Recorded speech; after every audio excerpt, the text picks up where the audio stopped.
Assalamualaikum warahmatullahi wabarakatuh. Kami dari kelompok 1 dengan anggota saya Devi Nurmalasari dan rekan saya Billy Rinaldi. Melalui video ini, kami akan mempresentasikan tugas mata kuliah Psikologi Hukum, yaitu dengan tema Problematika Studi Hukum di Indonesia. Baik, pertama saya akan menjelaskan mengenai dilema hukum dan politik di Indonesia.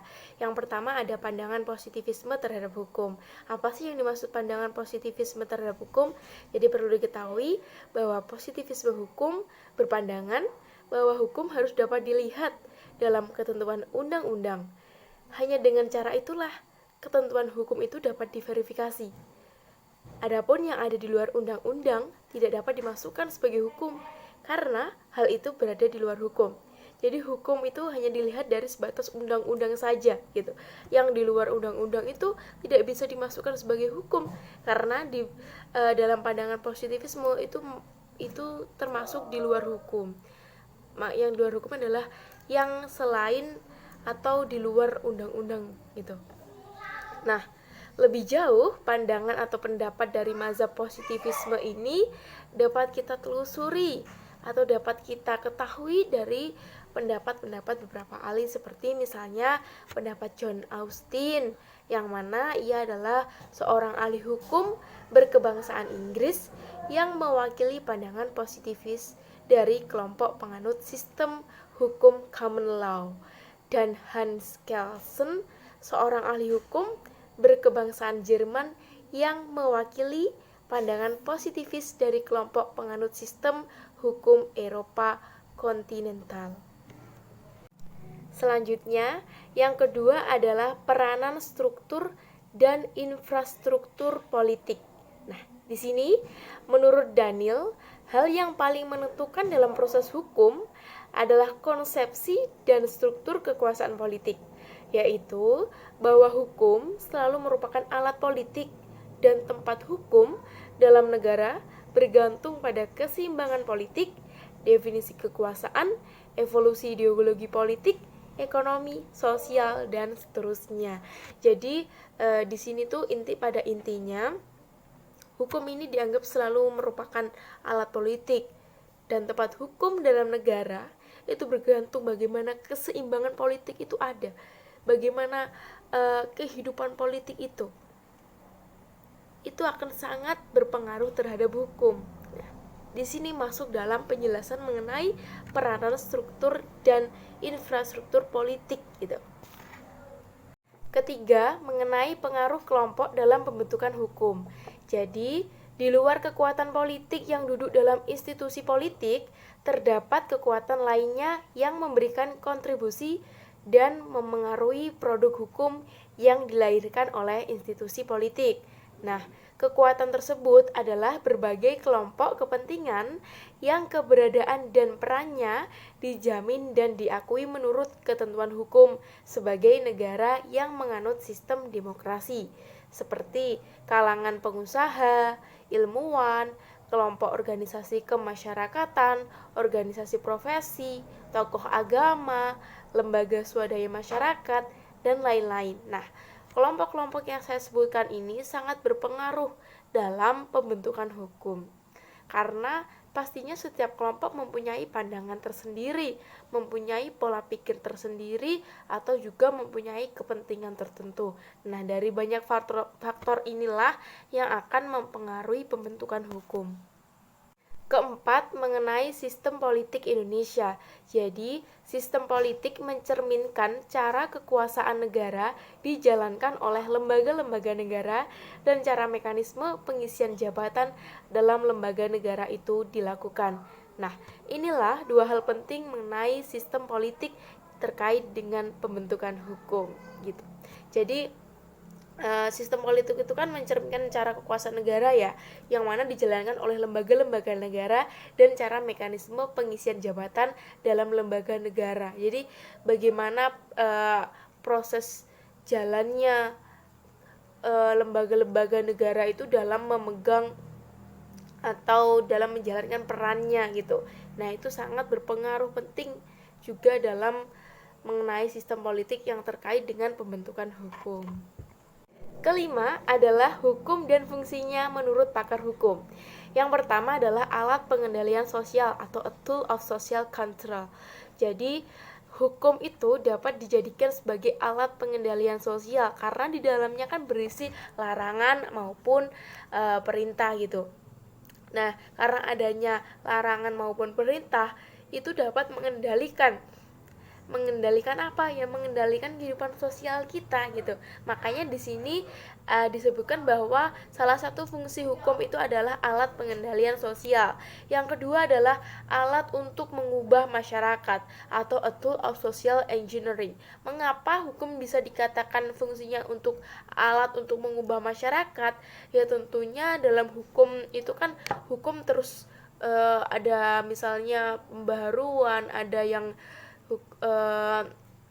diubah atau sebagainya, semua kan disesuaikan dengan kehidupan masyarakat atau kebutuhan atau kepentingan ya. Nah, selain itu berbagai aturan yang ada di dalam hukum itu bisa mengubah masyarakat. Mengubah apa? Mengubah masyarakat menjadi lebih baik, kehidupannya menjadi lebih tentram, teratur, lebih harmonis seperti itu. Yang ketiga adalah fungsinya sebagai alat ketertiban dan pengaturan masyarakat. Nah, seperti yang saya bilang tadi, bahwa hukum itu ada aturan-aturan yang berisi larang atau perintah di mana jika dilaksanakan akan menjadi alat ketertiban dan pengaturan masyarakat. Selanjutnya adalah sarana untuk mewujudkan keadilan sosial lahir dan batin gitu. Jadi hukum itu juga dilaksanakan atau ditegakkan untuk apa? Untuk mewujudkan keadilan sosial lahir dan batin. Selanjutnya adalah sarana penggerak pembangunan. Tidak salah loh bahwa adanya hukum itu juga bisa menjadi sarana penggerak pembangunan. Selanjutnya adalah fungsi kritis dalam hukum dan juga fungsi pengayoman serta alat politik. Selanjutnya saya akan menjelaskan mengenai peran psikologi pada hukum di Indonesia. Jadi peran psikologi pada hukum di Indonesia yaitu adalah sebagai analisis hukum. Jadi dasarnya atau ilmu dari psikologi hukum ini bisa digunakan untuk analisis hukum. Nah, bagaimana kita bisa menjalankan analisis hukum itu? Yaitu dengan memakai prosedur ilmiah. Yang pertama adalah laboratory experimentation, yang kedua adalah field experimentation, yang ketiga adalah control naturalistic observation, dan yang keempat adalah clinical method. Selanjutnya, saya akan menjelaskan mengenai sosialisasi dan pembentukan hukum di Indonesia. Jadi di sini ada fungsi sosialisasi. Yang pertama, bagi individu, yaitu hidup secara wajar. Maksudnya gini, hidup secara wajar dalam kelompok atau masyarakatnya sehingga diterima oleh warga masyarakat lain dan dia pun dapat berpartisipasi aktif sebagai anggota masyarakat. Yang kedua adalah bagi masyarakat, yaitu menciptakan keteraturan sosial melalui perfungsian sosialisasi sebagai sarana pewarisan nilai dan norma serta pengendalian sosial. Selanjutnya saya akan menjelaskan mengenai sosialisasi dan pembentukan hukum di Indonesia. Jadi mengenai sosialisasi yang pertama ada jenis-jenisnya, ada primer dan sekunder. Ada juga banyak jenis yang lainnya, namun di sini saya akan menjelaskan mengenai yang primer dan sekunder. Yang dimaksud sosialisasi primer adalah sosialisasi yang terjadi dalam lingkungan keluarga. Kita mendapatkan berbagai sosialisasi dari lingkungan keluarga, misalnya dari ayah, dari ibu, atau dari anggota keluarga yang lain, itu termasuk sosialisasi primer. Sedangkan yang dimaksud sosialisasi sekunder adalah sosialisasi yang didapat dari ex keluarga, maksudnya dari selain lingkungan keluarga gitu. Kemudian ada juga tahapan sosialisasi. Yang pertama adalah persiapan, yang kedua adalah meniru, yang ketiga adalah siap bertindak, yang keempat adalah penerimaan. Nah, di tahap yang terakhir penerimaan ini kita sudah sangat mengerti apa itu sosialisasi, jelas kita sudah paham betul peran-peran dan juga kita sudah sangat siap untuk mengimplementasi atau bertindak dengan penuh tanggung jawab gitu. Nah, kemudian ada juga media sosialisasi. Yang pertama ada keluarga, karena juga di keluarga itu terjadi sosialisasi primer itu tadi. Ada juga teman, lingkungan pertemanan, di mana kita berteman itu pasti akan terjadi sosialisasi. Yang ketiga adalah sekolah, di dalam lingkungan sekolah, karena kan kalau hanya dalam berteman kan tidak hanya di sekolah gitu, jadi ada juga sosialisasi di lingkungan sekolah medianya. Yang keempat ada di media massa, ini juga bisa loh dijadikan tempat untuk sebagai media sosialisasi. Dan terakhir adalah lingkungan kerja, di mana jika seseorang sudah memasuki tahap bekerja, maka lingkungan kerja ini akan juga menjadi tempat media sebagai sosialisasi.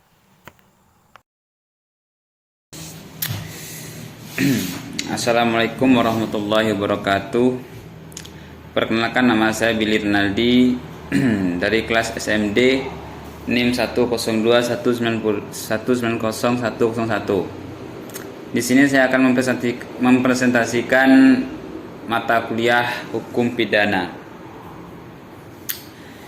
Langsung saja, sosialisasi dan pembentukan hukum di Indonesia. Desosialisasi dan resosialisasi. Beberapa lembaga yang ada dalam masyarakat berfungsi melaksanakan proses resosialisasi terhadap anggota masyarakat yang perilakunya tidak sesuai harapan. Sebagian besar warga masyarakat dari yang penyimpangan berkadar ringan sampai yang berat. Lembaga yang dimaksud antara lain penjara, rumah singgah, rumah sakit jiwa, pendidikan militer, dan sebagainya. Di lembaga-lembaga itu, nilai-nilai dan cara hidup yang telah menjadi milik dari seseorang yang karena tidak sesuai dengan nilai dan norma yang serta harapan sebagian warga masyarakat dicabut atau disosialisasi dan digantikan dengan nilai-nilai dan cara hidup baru yang sesuai dengan harapan sebagian besar warga masyarakat. Proses penggantian nilai dan cara hidup baru ini disebut resosialisasi. Sosialisasi dan pembentukan hukum di Indonesia. Faktor yang berpengaruh dalam pembentukan kepribadian: 1. Warisan biologis. 2. Lingkungan fisik atau alam. 3. Faktor lingkungan kultural. 4. Pengalaman kelompok. 5. Pengalaman unik. Problema remaja dan penyimpangan perilaku. 1. Dimensi biologis, yaitu pertumbuhan secara cepat dari hormon-hormon tanak laki-laki dan perempuan akan mengubah sistem biologis seorang anak. Problema remaja dan penyimpangan perilaku, yaitu dimensi kognitif. Idealnya para remaja sudah memiliki pola pikir sendiri dalam usaha memecahkan masalah-masalah yang kompleks dan abstrak. Kemampuan berpikir mereka berkembang sedemikian rupa sehingga mereka dengan mudah dapat membayangkan banyak alternatif pemecahan masalah beserta kemungkinan akibat atau hasilnya. Problema remaja dan penyimpangan perilaku. 3. Dimensi moral. Kemampuan berpikir dalam dimensi moral atau moral reasoning pada remaja berkembang karena mereka mulai melihat adanya kejanggalan dan ketidakseimbangan antara yang mereka percayai dahulu dan kenyataan yang ada sekitarnya. 4. Dimensi psikologis atau mood. Remaja yang mudah berubah-ubah dengan cepat. Hal tersebut belum tentu merupakan gejala atau masalah psikologis. 5. Remaja dan rokok. 6. Penyebab remaja merokok. 1. Pengaruh orang tua. 2. Pengaruh teman. 3. Faktor kepribadian. 4. Pengaruh iklan. Demikian presentasi dari saya. Lebih kurangnya mohon maaf. Wabillahi taufiq wal hidayah. Wassalamualaikum warahmatullahi wabarakatuh.